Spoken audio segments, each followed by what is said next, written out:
saluden a alguien. Así que pues para no perder la costumbre le voy a pedir que salude a alguien que no está en su fila, no está en su hilera. Vaya y busque a alguien que no ha saludado en meses y dígale, ¿qué ole?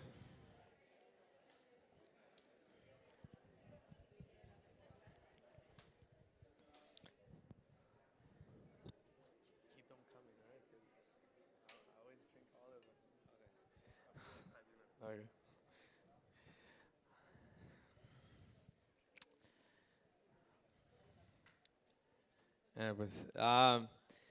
Hermanos, estoy muy contento de estar aquí. Siempre que me dan la oportunidad de compartir con ustedes, que esta es la tercera vez, las estoy contando porque así de importantes son. Pero la verdad, muchas gracias al pastor por darme la oportunidad y gracias a Dios, más que nada. Pero así que pues vamos a empezar. Mi nombre es David Lerma, soy el pastor de jóvenes y amo a Dios y al fútbol, al igual Cruz Azul, así que ya sabe cómo. Lamentablemente, pues no ganamos, pero con Dios ganamos todo. Amén. Es todo. Bueno, pues vamos a orar antes de leer la Biblia. Estoy un poco nervioso, así que, ¿por qué no oramos? Así que ore por mí, hermano, para que no que se me quiten los nervios, pero yo creo que el tener fe no es pensar que no estoy nervioso, sino creer que Dios va a hablar a pesar de los nervios que tengo. Amén. Así que por eso oramos y ponemos todo esto en las manos de Dios. Señor, te doy gracias por esta mañana, te doy gracias por este hogar, por esta casa, por esta familia que estamos aquí reunidos, Señor. Gracias porque tú has diseñado este tiempo, este lugar, como el tiempo y lugar perfecto en el cual tú hablarás algo increíble, algo que nos va a retar, Padre Santo. Tú en esta mañana darás a luz, Padre Santo, algo increíble en nuestras vidas, Dios. La verdad de ti, la verdad de quién somos nosotros en ti, Dios, podrá darnos libertad en esta mañana. Saldremos de aquí libres para poder caminar y hacer tu voluntad, Dios, sabiendo que no estamos atados al pecado, al pasado, a nuestra situación, sino estamos, Dios, libres para hacer lo que tú nos has llamado a hacer, no porque nosotros podemos o por nuestras propias fuerzas, sino porque tú, Dios, porque tú, Jesús, hiciste un sacrificio perfecto que en este día podemos nosotros gozar del producto, del fruto de ese sacrificio. Así que te damos gracias, Dios. Tú hablas nuestras vidas, estamos atentos a tu voz, no a la mía, Dios, sino a tu voz, Dios. Tú hablarás a los corazones, Padre Santo. Así que te doy gracias. Tú prepara este ambiente, tú prepara cada corazón, prepara cada oído, que estén listos y dispuestos a hacer el cambio que tú les estás llamando a hacer, Dios. Así que pongo todo en tus manos, en el nombre de Jesús, y todos decimos amén. Esto, hermanos, abran sus Biblias a Juan 14, vamos a leer del 4 al 9. Juan 14, del 4 al 9. Y eso se va a poner bueno, hermanos. Créalo, si no, pues para qué estamos aquí, ¿verdad? Amén. Juan 14, del 4 al 9. Si ya lo tienen, digan un amén. Digan gol. No es cierto. Juan 14, del 4 al 9. Voy a empezar a leerlo. Y dice, en nombre del Padre, Hijo y Espíritu Santo, y ustedes conocen el camino que lleva a donde voy. No, Señor, no lo conocemos, dijo Tomás. No tenemos ni idea de a dónde vas. ¿Cómo vamos a conocer el camino? Jesús le contestó, yo soy el camino, la verdad y la vida. Nadie puede ir al Padre si no es por medio de mí. Si ustedes realmente me conocieran, también sabrían quién es mi Padre. De ahora en adelante ya lo conocen y lo han visto. Felipe le dijo, Señor, muéstranos al Padre y quedaremos conformes. Jesús respondió, Felipe, he estado con ustedes todo este tiempo y todavía no sabes quién soy. Los que me han visto a mí han visto al Padre. Entonces, ¿cómo me pides que les muestre al Padre? Así que, ¿por qué no toman asiento, hermanos?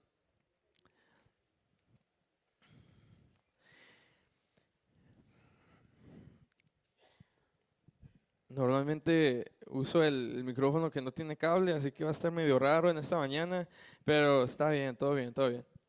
A ver, ahí está. Ok, Les voy a contar una historia, hermanos. Cuando yo era chico, era un niño, yo saliendo de la primaria o de la secundaria, yo iba al Tollón, la primaria, y en la secundaria iba a Granger Junior High.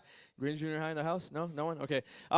Es todo. Una, dos, tres. Ok. Bueno, pues saliendo de la escuela, mi meta, mi objetivo era llegar a la casa lo más pronto posible. Okay, para mí era de que saliendo de la escuela yo ya quiero estar en mi casa, yo quiero gozar de lo que mi casa me da. Entonces lo primero que hacía en la primaria saliendo de la escuela, es que yo le caminaba casi corriendo a la casa para poder llegar a mi casa y gozar de lo que mi casa tenía, que era comodidad, que era un refri con comida, a lo mejor no la comida que yo quería, pero comida. Y entonces era mi meta, salieron de la escuela, era vamos a la casa, córrele, córrele, córrele. Y ahí iba, no, ni saludaba a nadie, yo le corría a la casa. Y lo que me pasó algunas veces es de que mis papás trabajaban y mis hermanas eran mayores que yo, entonces ellas tenían salían de la escuela un poco más tarde a veces. Entonces yo a veces era el primero en llegar a la casa. Y sucedía a veces que normalmente no pasaba porque mi mamá siempre me decía, hombre preparado vale por dos, ¿no? Y dije, bueno, pues me voy a preparar. Y siempre yo tenía las llaves de la casa, o sea, yo siempre tenía mi copia de las llaves para poder llegar a la casa, abrirla y entrar y gozarme de ese sofá, de esa televisión, de ese refri. Y entonces sucedía a veces que llegaba a la casa y bajaba mi mochila y cuando la bajaba decía, creo que se me olvidaron las llaves. Entonces buscaba en la bolsa en donde yo siempre tenía las llaves y me daba cuenta que no estaban. Y me enojaba tanto, era tanto mi frustración saber que estaba allí, ahí estaba mi casa, yo podía ver el refri, podía ver la televisión, podía ver el sofá, pero no podía disfrutarlo. ¿Por qué? Porque no tenía la llave para abrir y entrar adentro de la casa, sentarme en el sofá, o primero ir al refri, sacar la comida, calentarla en el micro porque no sabía cocinar, y sentarme y ver la tele, las caricaturas, esas que mis papás no me dejaban ver, pero pues como no estaban, pues no, perdona, papá. Pero el no tener la llave no me dejaba disfrutar de lo que mi casa me tenía para mí. Y muchas veces como cristianos, lamentablemente, es de que conocemos que Jesús es el camino y Él nos lleva al Padre, pero a veces nos hace falta la verdad para poder tener acceso a lo que Dios tiene para nosotros, que es vida. Tenemos el camino que es Jesús, que nos lleva al Padre. Y aquí Tomás dice Jesús, ni sabemos a dónde vas. ¿Cómo vamos a saber cuál es el camino? Entonces Jesús, no, pues yo soy el camino. Y después Felipe dice, y el Padre, enséñenos al Padre y en serio quedaremos conformes. Y lo que pasa a veces es de que somos salvos por medio de lo que Jesús hizo y tenemos acceso al Padre, pero porque no conocemos la verdad, no podemos tener ese acceso a la vida que el Padre tiene para darnos. Por lo tanto, vivimos una vida a medias, estando en la iglesia, siendo salvos. Y es algo que tenemos que entender como cristianos, que sí, Jesús es el camino, la verdad y la vida, pero es el camino que nos lleva al Padre. Pero a través de la vida de Jesús encontramos la verdad para poder tener acceso a la vida que Dios nos quiere dar a través de su Hijo Jesús. Entonces voy a hacer 3 puntos y voy a correrle para que pues lleguemos a la casa a comer tranquilos. No, es cierto. Unos hermanos, amén, amén. Ya estaban durmiendo, pero más dije eso y amén, amén. No, es cierto. 2 Corintios 5:19 dice así: pues Dios estaba en Cristo reconciliando al mundo consigo mismo, no tomando más en cuenta el pecado de la gente. ¿Okay? Entonces Jesús, el camino. ¿Quién era Jesús? Ahí dice, Dios estaba en Jesús tratando de reconciliar a la humanidad con Él. Reconciliar. era de que Dios estaba tratando de romper con la barrera que impedía que usted y yo tuviéramos acceso a Dios. Quería romper con eso, quería romper y quería establecer un puente que se llama Jesús, que nos lleva de donde estamos nosotros, de nuestra condición, nos lleva al Padre por medio de la muerte y resurrección de Jesús. Entonces, lo que trata de hacer Dios a través de Jesús es de crear un camino de la humanidad hacia Él. Él mismo inició esto. Él dijo: yo quiero que la humanidad venga hacia mí, y como ellos no pueden hacerlo, ellos no pueden vivir una vida perfecta, yo mandaré a mi Hijo a vivirla por ellos, para que a través de Él ellos puedan llegar a mí. Entonces esa es la reconciliación. 1 Corintios 15, 47 dice: Adán, el primer hombre, fue formado del polvo de la tierra, mientras que Cristo, el segundo hombre, vino del cielo. Lo que pasó al principio en Génesis es de que Adán fue creado a la imagen de Dios, pero unos capítulos más tarde dice que Adán dio, bueno, no Adán, ¿verdad? Pero fue Eva que dio a luz a su hijo, y decía que ese hijo estaba a la imagen de Adán. Ya no decía estaba la imagen de Dios. ¿Por qué? Por el pecado. Ok, entonces después de Adán no hubo nadie que naciera reflejando la imagen de Dios. ¿Por qué? Porque estaba el pecado y la naturaleza pecaminosa de la humanidad que distorsionaba la imagen de Dios. Por algo usted y yo al nacer no somos salvos y necesitamos de la salvación. Si usted y yo naciéramos salvos, entonces no necesitaríamos de Jesús o de lo que Él hizo. Pero porque en usted y yo no está la salvación y nacemos espiritualmente muertos, necesitábamos de un Salvador. Entonces Dios dice: ¿sabes qué? Bueno, todos los que nacen perdidos, nacen en pecado. Pero ¿sabes qué? Tengo la solución. Entonces dice: mientras que Cristo, el segundo hombre, vino del cielo. Jesús no fue creado por humanos, ¿correcto? Fue un embarazo virgen. Entonces, por lo tanto, Jesús nace espiritualmente vivo.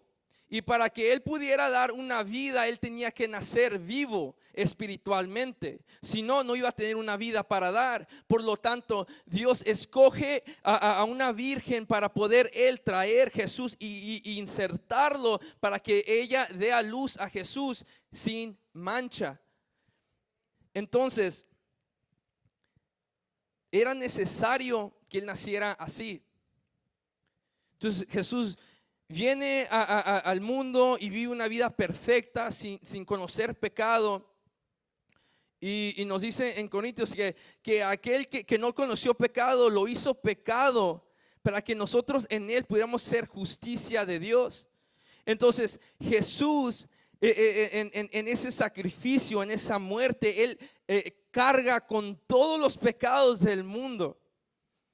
Pero lo interesante y lo grandioso de este sacrificio es de que ese sacrificio fue un sacrificio completo y total.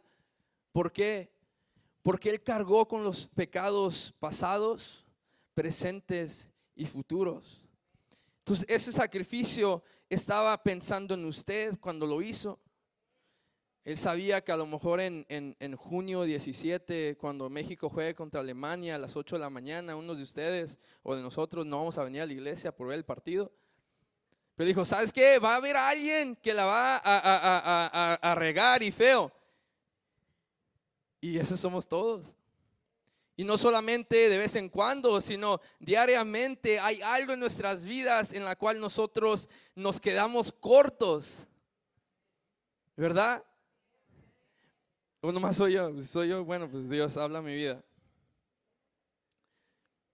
Pero Jesús vino a vivir una vida perfecta en la cual Él amó a Dios sobre todas las cosas y amó a su prójimo como a sí mismo.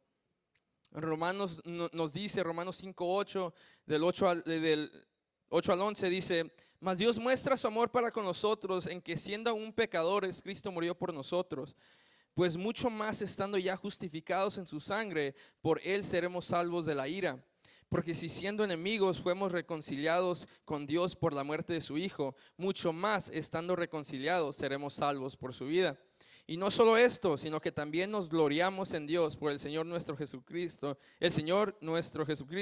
por quien hemos recibido ahora la reconciliación. Entonces Jesús muere por todos los pecados. Él recibe toda la ira de Dios para que usted y yo no la recibiéramos, ¿verdad? O sea, él muere, Él recibe esta ira porque Él cargó ya con todos los pecados. Él ya pagó el precio para que usted y yo no lo tuviéramos que pagar. Y se me hace curioso a veces escuchar que hay gente que diga, no, pues es que el pecado que yo hice, Dios no lo puede, Dios no me va a aceptar. El sacrificio que hizo Jesús no es suficiente para poder borrar completamente lo que yo he hecho, ¿no? Y dices, Dios, bueno, aquí te entrego este pecado y este de acá, creo que con eso tengo, porque pues lo demás no creo que lo puedas cubrir o lo puedas borrar. Y lo que no entendemos muchas veces es que el sacrificio fue completo, fue total. Y entonces, cuando Jesús dijo, consumado es, consumado fue. Cuando Él dijo, hasta aquí, ¿verdad? Entonces, hasta allí quedó el poder del pecado. Entonces, el pecado ya no tiene poder sobre su vida. ¿Por qué? Porque fue vencido por Jesús. Entonces, hay algo interesante que se encuentra en Juan 3:18, que dice, el que en Él cree no es condenado, pero el que no cree ya ha sido condenado, porque no ha creído en el nombre del unigénito Hijo de Dios. Si leemos ese versículo de nuevo y lo leemos 20 veces, no cambia algo que es súper importante para el cristiano entender, y es que dice, el que no cree ya ha sido condenado. No dice aquel que peca. ¿Por qué? Porque el pecado ya no tiene poder sobre su vida. Ahora usted tiene la salvación como una oportunidad, una invitación de parte de Jesús que le dice, el pecado ya no tiene poder. Tratas de vencer un pecado, pero el pecado ya está vencido. Dice, pero vas a ser condenado por no creer que el sacrificio que yo hice es suficiente.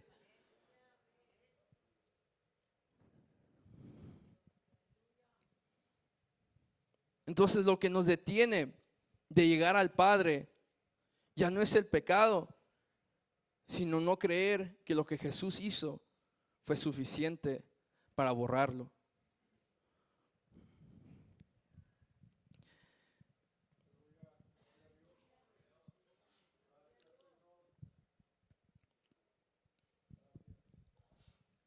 Salud. Segundo punto, la verdad. ¿Qué? Ese era el camino, presenté el camino que es Jesús. Entonces tenemos vía libre hacia el Padre si tenemos fe en lo que Jesús hizo. Entonces la verdad. Juan 8:31 dice, Jesús le dijo a la gente que creyó en Él. ¿Qué? Creer. Ustedes son verdaderamente mis discípulos y se mantienen fieles a mis enseñanzas. Y conocerán la verdad, y la verdad los hará libres. Mis enseñanzas.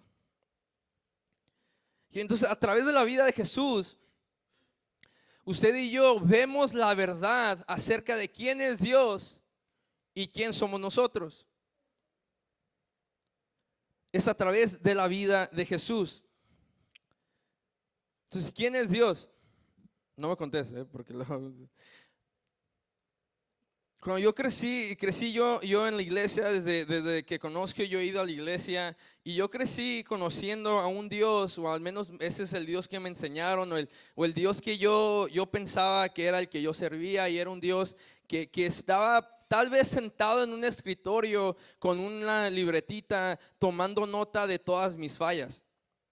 De chiquito era de que yo tomé literal ese versículo que dice de 70 veces 7 y yo pensaba que literal tenía 490 veces para pedirle perdón a Dios para que Él me perdonara.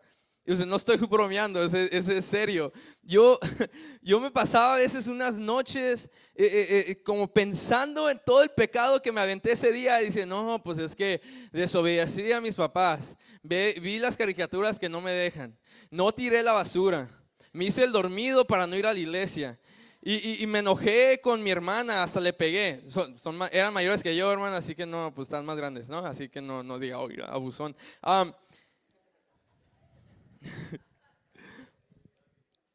Pero entonces yo en la noche repasaba todo el pecado que había cometido ese día y decía, Dios, pues perdóname, Dios, acepte mi corazón, oh Jesús. Y todos los días me lamentaba así, de que le decía a Dios todo mi pecado y le pedía perdón y decía, bueno,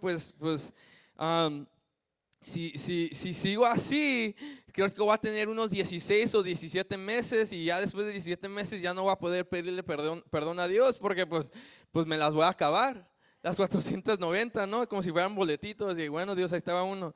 Casi mejor me aventaba una semana sin pedir perdón para poder pues aguantarnos hasta este día.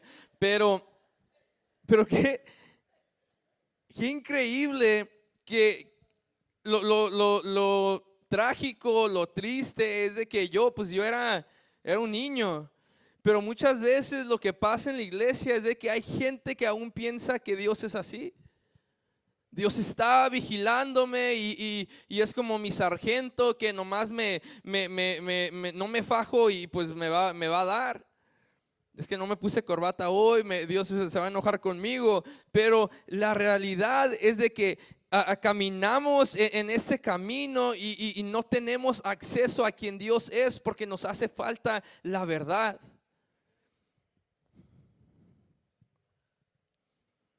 Y como nos hace falta la verdad, vivimos con miedo de Dios. Nehemías 2, 1 al 2 dice: sucedió en el mes de Nisán, en el año 20 del rey Artajerjes, que estando ya el vino delante de él, tomé el vino y lo serví al rey. Y como yo no había estado antes triste en su presencia, me dijo el rey: ¿por qué está triste tu rostro? Pues no estás enfermo. No es esto sino quebranto de corazón. Y entonces este es Nehemías. Entonces temí en gran manera. Si ustedes saben la historia de Nehemías, es de que el capítulo anterior él se da cuenta o le dicen de que en Jerusalén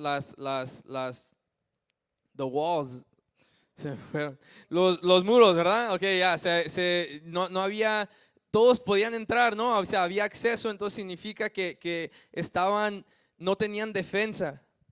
Entonces Nehemías recibe esta noticia con mucho dolor y está sufriendo porque pues su gente está abierta a un ataque.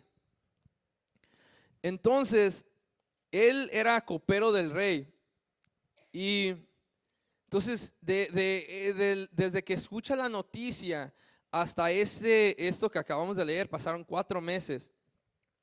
Y no sé si saben la canción 4 meses, ¿algunos se la saben? No, ok. Y entonces él va delante del rey haciendo lo normal, lo que ha estado haciendo por años, por meses y regular, ¿no?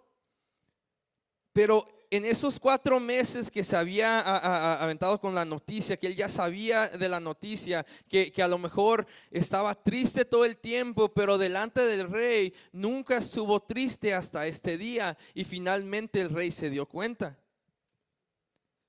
Y al darse cuenta, él tuvo temor. ¿Por qué? 2 cosas. Una, a los que venían delante del rey no podían venir con tristeza. O sea, él trabajaba para el rey, entonces tenía que venir con gozo, alegre, sonriendo y no podía venir delante del rey con tristeza. Número 2, Nehemías ya sabía lo que le iba a contestar al rey, y era de que le iba a pedir permiso para poder ir y regresar a Jerusalén. Y el problema con eso era de que todos aquellos que trabajaban para el rey no podían irse a otro lado, no podían pedir un permiso. ¿Por qué? Porque se suponía que trabajar para el rey era suficiente, era lo máximo. Entonces no podía haber algo más importante, no podía haber algo más que pueda satisfacer a sus anhelos, sus corazones, lo que sea, o sus vidas. ¿Por qué? Porque trabajar para el rey era lo máximo.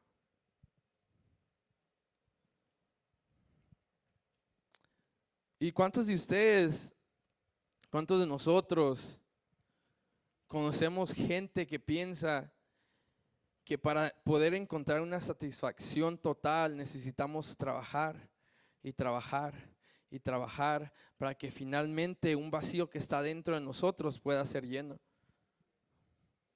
¿Cuántos de nosotros conocemos gente que dice, no, yo no puedo venir delante de Dios y ser vulnerable y estar triste, estar angustiado porque no, Dios requiere perfección y yo debo de trabajar, y si estoy triste es porque no estoy leyendo mi Biblia, si estoy triste o angustiado es de que no estoy orando, y ponemos ganas, no, tengo que orar, tengo que leer, tengo que ir a la iglesia, tengo que hacer esto, tengo que hacer lo otro? ¿Por qué? Porque estoy triste, porque estoy angustiado y necesito trabajar, y obras, trabajo. ¿Y qué pasa cuando todo eso lo que haces no es suficiente para satisfacer tu dolor y removerlo? ¿Qué pasa? ¿Qué pasa cuando tú ves que lo que estás haciendo no es suficiente?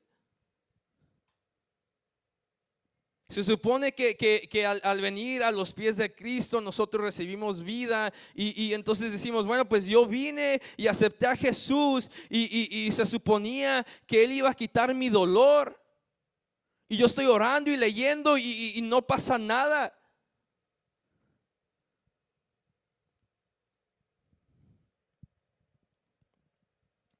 Lo que pasa es de que estamos viviendo en mentira. La verdad libera, ¿verdad? Entonces, si la verdad libera, ¿qué hace la mentira? Ata. Entonces podemos ser salvos y aún estar viviendo en mentira de quien Dios es, y así no tener acceso a una libertad completa que Dios quiere para nuestras vidas. Y es tan triste ver gente que vive bajo la ley, bajo la religión, pensando que entre más trabajo y obras haga, más me va a aceptar Dios, por lo tanto voy a poder recibir aquello que yo necesito. Es por méritos. Yo tengo que trabajar, tengo que hacer esto, tengo que hacer lo otro para poder recibir aquello que mi corazón anhela. Bajo la ley decimos, nosotros somos responsables de hacernos aceptables delante de Dios. Y voy a leer unos versículos nomás para que no se enojen conmigo. Y voy a leer mucho, para que. Romanos 3, 19 al 20 dice: obviamente la ley se aplica a quienes fue entregada, porque su propósito es evitar que la gente tenga excusas y demostrar que todo el mundo es culpable delante de Dios. ¿Cuál es el punto de la ley? ¿Cuál es el propósito? Es demostrar que todo el mundo es culpable delante de Dios. Versículo 20, pues nadie llegará jamás a ser justo ante Dios por hacer lo que la ley manda. La ley sencillamente nos muestra lo pecadores que somos. El vivir bajo la ley es tener un espejo en el cual nos vemos, y todas las hermanas o muchachas o algunos muchachos, no sé, pero van a entender cuando agarran un espejo y se ven y dicen, no, pues me hace falta algo, o tengo un cilantro en los dientes. un frijolito, ¿verdad? El espejo no lo limpia, no le remueve su cilantro o su frijolito que tiene los dientes. Simplemente lo que hace es de que trae a luz la culpabilidad, los errores.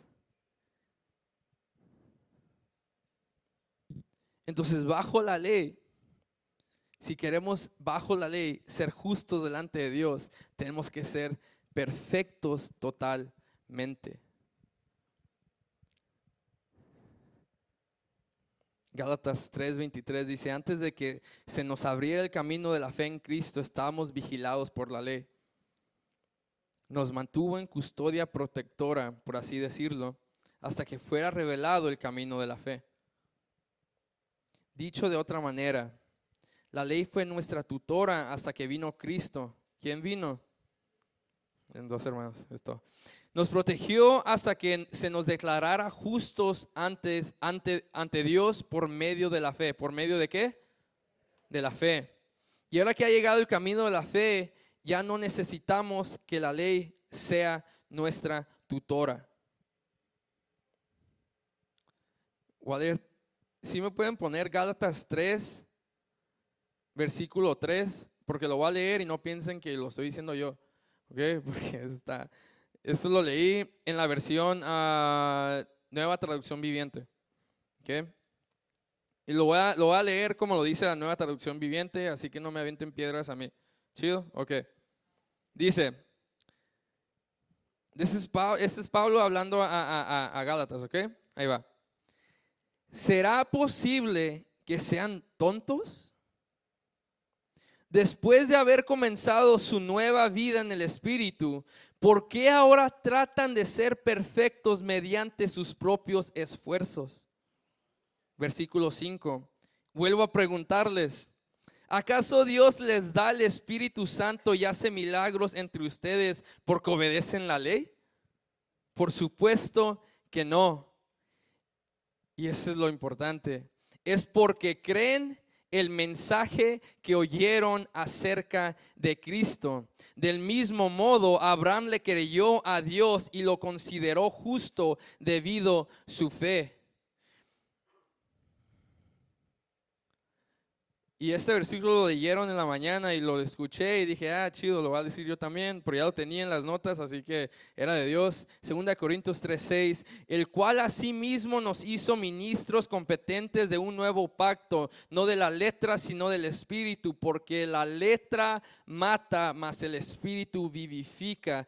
Tenemos que entender algo, y es de que nosotros ya no vivimos bajo la ley. La ley nos trajo a los pies de Cristo porque nos demostraba que nosotros no podemos ser perfectos sin Él, que nosotros necesitamos de un Salvador. Por lo tanto, vino Jesús a este mundo a tomar ese lugar y vivió una vida perfecta, y usted y yo nunca podremos vivir, pero por eso podemos vivir confiadamente, porque el sacrificio que Jesús hizo, la vida que Él vivió, es más que suficiente. ¿Por qué? Porque Él vivió una vida perfecta. ¿Por qué? Porque Él sabía que usted y yo, ni en nuestras propias fuerzas, ni los mejores méritos podríamos algún día lograr en nuestras propias fuerzas vivir una vida perfecta.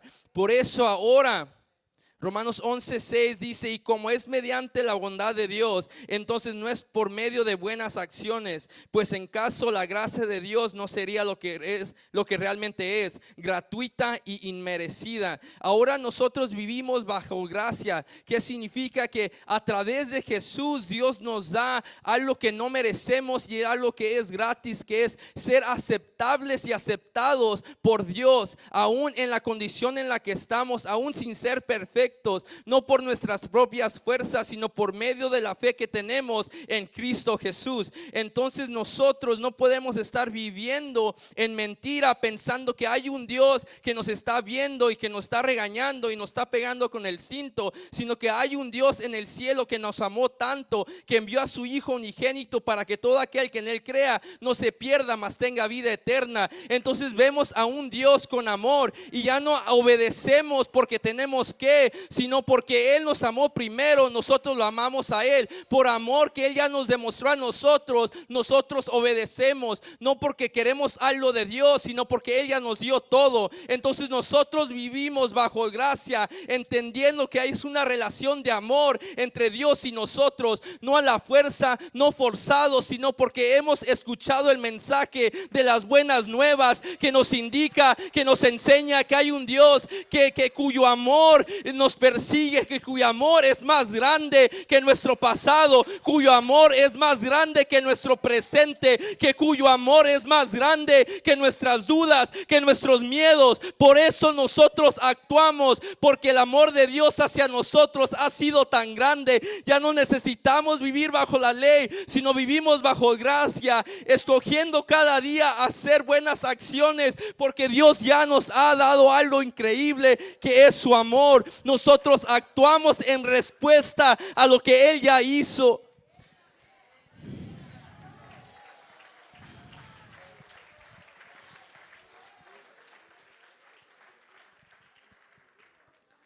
Pero ¿qué pasa? ¿Qué es lo que pasa en muchas iglesias? Y es que tratamos de combinar las dos cosas y decimos, ok, la ley, tienes que hacer esto, y si haces esto, recibes esto. La gracia dice, ten, es algo inmerecido y es algo gratuito. Y lo que hacemos muchas veces es que decimos esto: hermana Rosa, le voy a regalar este piano, solamente deme $200. ¿Ok? Es gratis, nomás deme 200, ¿ok? Y se lo lleva gratis. ¿Cómo está eso? O sea, es algo gratis, pero tengo que pagar, tengo que hacer obras para poder merecer algo que es gratis, que no puedo merecer. O sea, ¿cómo está eso? Y aquí Pablo le habla a Gálatas y le está diciendo, ¿qué están haciendo? Si es algo que solamente ustedes recibieron a través de fe, ¿por qué ahora se enfocan en obras o tratar de merecer lo que Dios le está ofreciendo gratis? Y muchas veces esto es lo que trae libertad a nuestros corazones y a nuestras vidas. Pero no se predica, no se comparte. ¿Por qué? Por miedo a que, como Adán y Eva, que escogieron dentro de esa libertad que Dios les dio, ellos escogieron el pecado y dijeron, no, pues es que si predicamos de que es algo gratis y merecido, entonces pues todo lo van a agarrar y van a hacer lo que ellos quieran. Pero lo hermoso de la gracia es de que Dios dice, yo sé qué es lo que yo doy. Yo sé que el que me pide agua a mí nunca más tendrá sed. Es que Dios, es que si se las das gratis, pues no. Yo sé lo que yo doy, yo sé lo que yo tengo para darle a cada corazón, y es más grande que lo que el mundo ofrece.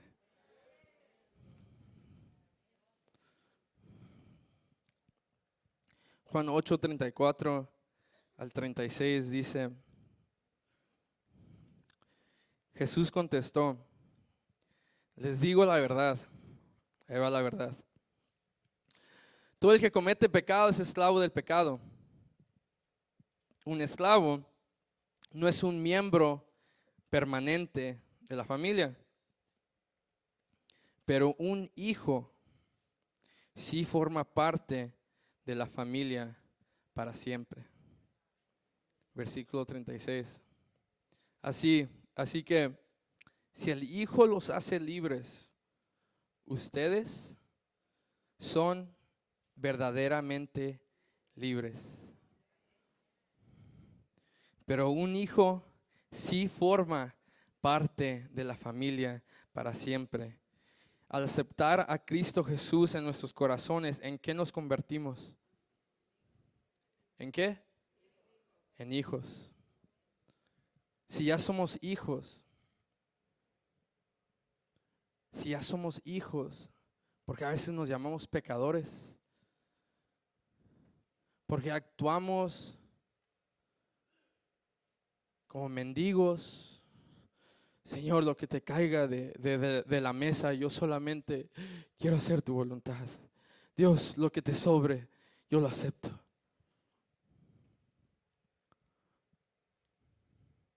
Si somos hijos, y dice aquí, pero un hijo sí forma parte de la familia para siempre. ¿Por qué? ¿Por el hijo? No, por el padre. ¿Por qué? Porque el amor del padre hacia el hijo es incondicional. Dice, no hay nada que tú puedas hacer que te pueda separar de mi amor. Mi amor hacia ti es más grande que tu presente y que tu futuro. Ni menciona el pasado, menciona solamente el presente y el futuro. Y dice, no hay nada que te pueda separar de mi amor. Dios mío. Entonces somos hijos. Jesús en el jardín de Getsemaní es una de mis historias favoritas. Las acabamos de escuchar hace 2 semanas. Pero es algo para mí, ese pasaje es clave para mí caminar con Dios o mi vida. Jesús angustiado, agobiado, viene, se toma a sus 3 amigos y dice, bueno, pues vámonos a orar. Sus amigos se quedan dormidos y él está orando, agobiado, entristecido, y entonces ora, habla con su padre y le dice, Abba, Padre.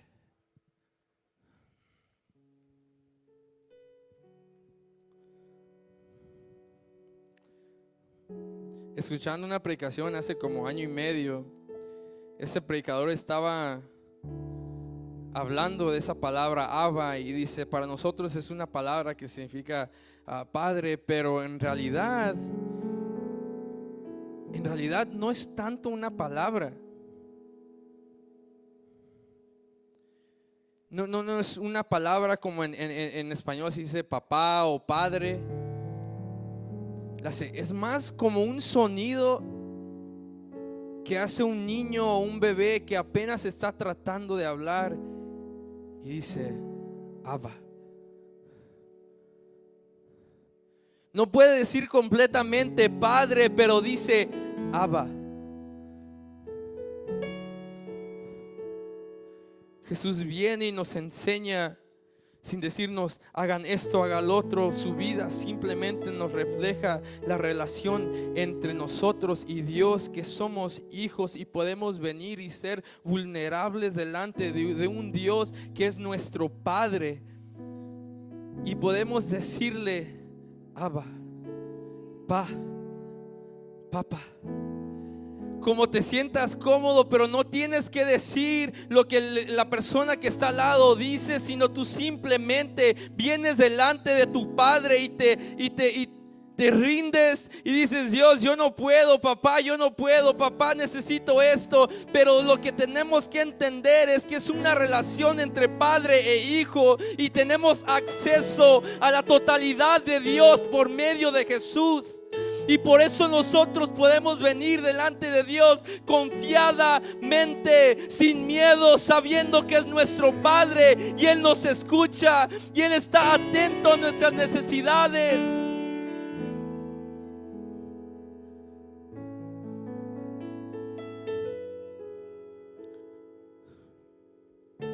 La verdad que Jesús nos enseña es que somos hijos.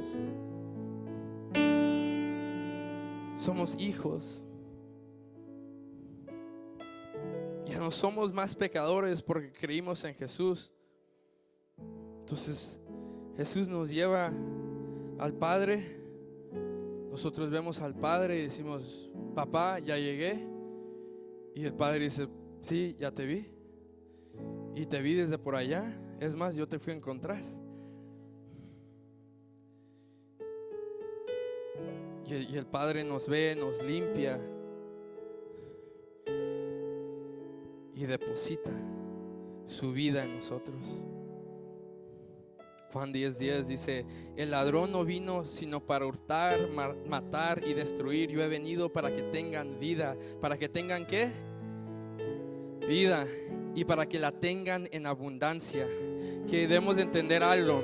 Si yo muero de cáncer, hay dos cosas que tienen que pasar para que yo pueda revivir. Son dos cosas. Una, el cáncer que ocasionó mi muerte tiene que ser eliminado. Y dos, tengo que resucitar. ¿Correcto? Si nomás curo el cáncer, pero no resucito a la persona, ¿de qué le sirve? Está muerta. Si resucito a la persona, pero no curo el cáncer, ¿qué va a pasar? Se va a morir de nuevo. ¿Por qué? Porque tiene cáncer. ¿Qué vino a ser Jesús entonces? Un sacrificio perfecto que remueve el pecado. Dice: el pecado ya no tiene poder. El cáncer fue eliminado. Pero lo hermoso es de que no nos deja muertos, sino en Él resucitamos. Y como con Él morimos, con Él también resucitamos. Y ahora tenemos acceso a una vida que nunca se acaba. Se morirán nuestros cuerpos, pero ¿sabe qué? Lo hermoso es de que nuestro espíritu no morirá. Le voy a pedir que se ponga de pie. Dije que iba a ser corto y me pasé, discúlpenme. Pero quiero que en esta mañana, si no escuchó nada que dije, está bien, con que Dios le ministre. Pero tenemos que encontrar la verdad en Jesús para poder disfrutar de la vida. Y no de nuestra vida, sino de la vida que Dios ofrece. ¿Por qué? Por nosotros, sí. Pero ¿qué es lo que podemos dar si Dios no nos da vida? ¿Qué podemos darle a nuestras familias? ¿Cómo es posible que podamos atacar el problema de la humanidad, que es que están muertos, si nosotros no tenemos vida?